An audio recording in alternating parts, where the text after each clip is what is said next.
Valve ने अपनी तलवार दुश्मन के गले में उतार दी, मगर सतर्कता में कमी न आने दी। जंग अभी खत्म नहीं हुई थी। दुश्मन सैनिकों की एक नई लहर उठ खड़ी हुई थी। ये कोई आधुनिक युद्ध नहीं, बल्कि लोहे से लोहा भिड़ने वाली जंग थी। जब लड़ाई जीत में बदली, वाल्व ने जश्न नहीं मनाया। मरने वालों का भारी बोझ उसके दिल पर था। पास में दस्ते के कुछ साथी एक घायल दुश्मन के आसपास खड़े थे। वह मुश्किल से सांस ले रहा था। उन्होंने उसकी पीड़ा खत्म करनी चाहिए, मगर निशाना चूक गए। वह बेहाल होकर कराह रहा था। झुंझलाहट से भरकर वाल्व ने आगे बढ़कर उन्हें हटाया, तलवार खींची और एक वार में उसकी पीड़ा खत्म कर दी। वाल्व इस दुनिया का रहने वाला नहीं था। वह पहले ताकाकुरा राइजो नाम का एक साधारण नौकरी पेशा इंसान था। एक सुबह ऑफिस जाते वक्त सीने में तेज दर्द हुआ और वह गिर पड़ा। उस दिन ताकाकुरा राइजो की जिंदगी खत्म हुई, मगर इस नई दुनिया में उसने दूसरी जिंदगी पाई। अब वह वाल्व था। गिरे हुए सैनिकों के लिए दुआ मांगते वक्त उसे जोश ने टोका। उसने कहा, वापस लौटने का समय हो गया है। कैंप लौटते वक्त जोश ने उसकी तारीफ की। उसने कहा, 9 दुश्मन मारे, तुझे गर्व होना चाहिए। वाल्व ने सिर्फ इतना कहा, गर्व करने जैसा कुछ नहीं है। गिनती बढ़ाने के लिए नहीं मारा, बल्कि अपनी ड्यूटी निभाई है। जब सरकार मारने का हुक्म दे तो सिपाही का फर्ज है। वह सिर्फ अपनी जिम्मेदारी निभा रहा है। जोश ने उसे बहुत ज्यादा गंभीर होने का मजाक उड़ाया। दोनों मैदान छोड़कर कैंप की तरफ बढ़ गए। रात को राशन खाते वक्त किसी ने कंधे पर हाथ रखा। यह दस्ते का लीडर डूवे था। नशे में झूमता हुआ वाल्म की तारीफ कर रहा था। 9 दुश्मन मार गिराए, मगर उसने दावा किया 15 मारकर वही जीता है। वाल्म ने हामी भरी। बोला, सर, आपको कोई नहीं हरा सकता। तभी किसी ने बीच में टोक दिया।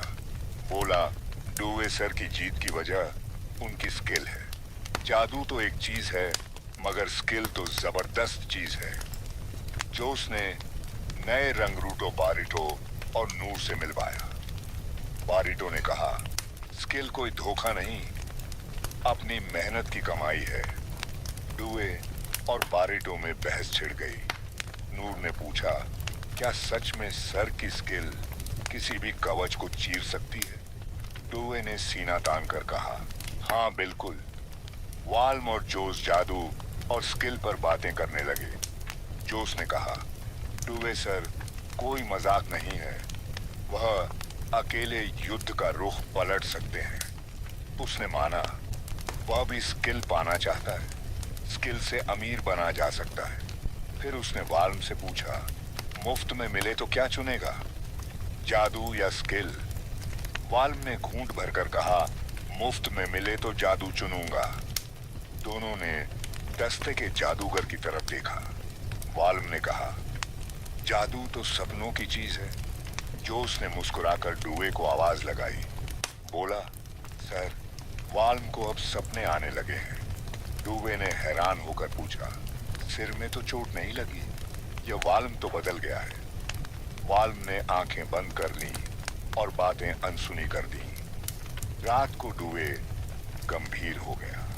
उसने पूरे दस्ते से कहा, अब लगातार जंगें होंगी। कल से नया मुकाबला मायर्ड से होगा। आज की लड़ाई तो बस शुरुआत थी। असली टक्कर मायर्ड से। सारी फौजों को सरिया शहर में जमा होने का हुक्म मिला है। कल से हम फिर जंग के मैदान में होंगे। ये लड़ाई पहले से कहीं बड़ी होगी।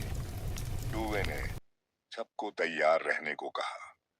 वाल्म को याद आया, जब वह नया भर्ती हुआ था, एक दुश्मन उसके सामने घुटनों पर गिरकर भीख मांग रहा था।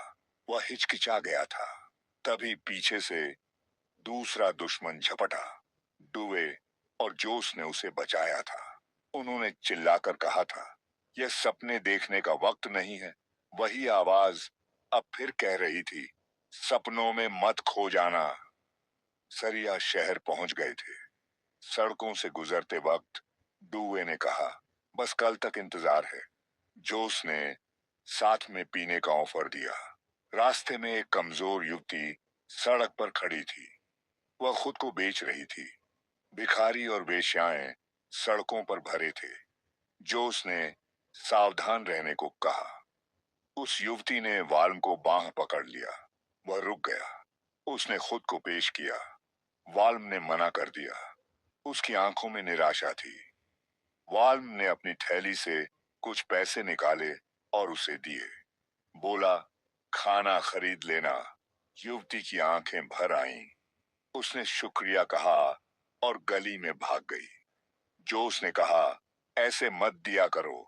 खबर फैल गई तो भिखारी तुझे घेर लेंगे। अपनी अच्छाई पर काबू रख। वाल्म ने सिर सैनिक बन गया। उसके पास कोई और चुनाव नहीं था, क्योंकि उसके माता पिता और बहनें थीं और वह सड़कों पर थक कर चूर हो गया था। तब ड्यूई ने उन्हें शरिया शहर का इतिहास सुनाया। कैसे यह कभी उपजाऊ भूमि थी। 5 साल पहले तक यह कॉनवा साम्राज्य का हिस्सा था, न कि हेथेक का। लेकिन कॉनवा ने अपनी सीमाओं को ढालते हुए हेथेक के खिलाफ मोर्चा बना लिया। ड्यूई को पहले आश्चर्य हुआ कि वे एक गांव की रक्षा करते हुए भी जीत गए, और उसे वहां अक्सर खाई जाने वाली नूडल याद आई, जिसे कभी दीवारों की फसल कहा जाता था। यह भूमि कभी समृद्ध थी, जहां विशाल खेत, बेहतरीन फसलें और प्रचुर भोजन था। ड्यूई ने पूछा कि क्या हुआ, तो उसे बताया गया कि सम्राट मेयर, एक पूर्व कॉनवा सरदार, ने युद्ध में कॉनवा को धोखा देकर फेरिस साम्राज्य के साथ मिलकर कॉनवा की भूमि को तबाह कर दिया। उन्होंने सब कुछ जलाकर राख कर दिया। सम्राट मेयर ने जमीन को ढक दिया और फिर एक स्वतंत्र राष्ट्र बन गया। वह भूमि गरीब हो गई क्योंकि पड़ोसियों ने उसे बेच डाला, और सम्राट मेयर का साम्राज्य सैनिकों की कमी के कारण सालों तक जवाबी हमला करता रहा। कॉनवा के लोगों के प्रति सम्राट मेयर और फेरिस साम्राज्य का गुस्सा मेयर पर उनके संदेह से कहीं अधिक गहरा था। वे मेयर के साथ भी टकरा गए। मेयर के हमलों में वे कॉनवा तक पहुंच गए। ड्यूई ने उनसे कहा, जो पेय आज रात युद्ध से पहले पी जाएगा, वह कॉनवा की याद में होगा। वारल सम्राट ने अपनी मिठाई को चटनी में डुबोकर देखा कि वह कितनी स्वादिष्ट बन गई। उसे लगा कि उसने जीवन भर हर तरह की चटनी चखी है, लेकिन इस स्वाद ने उसका नजरिया बदल दिया। तीनों ने खूब मस्ती से खाना खाया, दोपहर तक।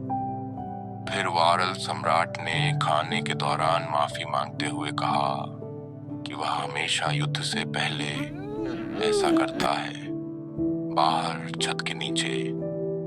वारल ने सोचा कि उसने आज वही किया जो वह हमेशा करता है, और उसे हैरानी हुई कि वह खुद को हत्यारा और कातिल मानता था। अगली सुबह सेना युद्ध कक्ष में इकट्ठी हुई। युद्ध नेता गिलार्डबर्ग मंच पर खड़े हुए और बोले, यह हमारे साम्राज्य का साहस है। आज हम 5 साल का युद्ध खत्म करेंगे। डरो मत, दुश्मनों को रौंदो और अपनी युद्ध निष्ठा दिखाओ। उन सबको मार डालो। सेना ने जय घोष किया और हथियार उठा लिए। वारल ने फिर से मारने की सोची, लेकिन तुरंत याद आया, या तो मारो या मरो। उसने पूछा, तुम इतने शांत क्यों हो? जवाब मिला, बस एक और उत्साह है। उसने चिंता जताई, लेकिन कहा, अगर कुछ बिगड़े तो बताना।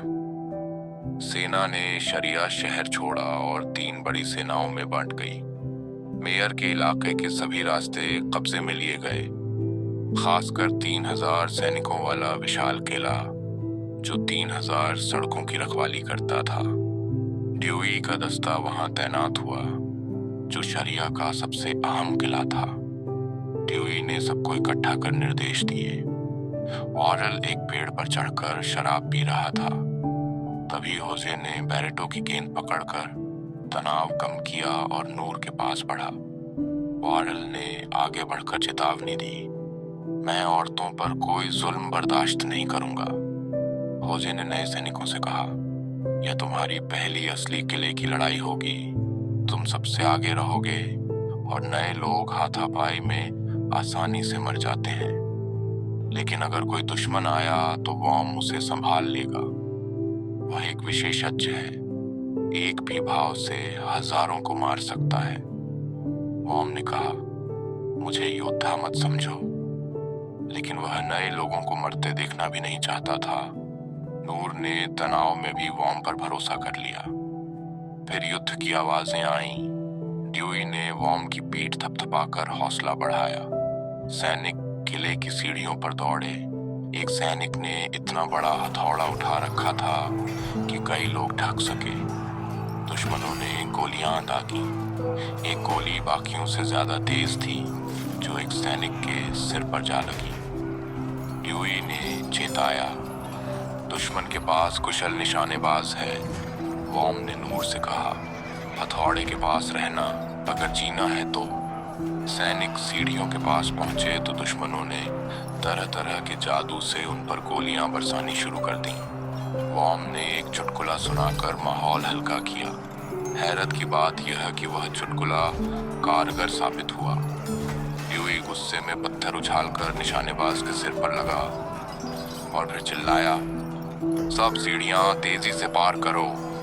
उन्होंने अपने साथ लाई मिट्टी बिखेर दी। कुछ ने भूकंप जादू से रास्ता तेज किया। नूर ने पूछा, सीढ़ियां अभी तक घेरी नहीं गई, क्या हम चढ़ेंगे? तभी कप्तान का आदेश आया, पूर्ण हमला। सीढ़ियां तोड़ दी गईं। जैसे ही वॉर्म सीढ़ियों पर पहुंचा, एक दुश्मन सैनिक ने उस पर निशाना साधा। वॉर्म ने जादूगर की तरह बर्फीली धुंध उसके चेहरे पर उड़ेल दी। फिर उसने चाकू से एक दुश्मन को मार गिराया। सैनिक हैरान रह गए। वह तुरंत दूसरे दुश्मन पर झपटा। जवाबी हमला करने की कोशिश हुई, लेकिन वॉर्म ने अपनी जंजीर से उसके चेहरे पर प्रहार किया। वह गिर पड़ा। तभी नूर की चीख सुनाई दी। वह मौत के खतरे में थी। वॉर्म ने उड़ती मछली की तरह फुर्ती से हमला किया और दुश्मन की हथेली पर वार कर उसे ढेर कर दिया।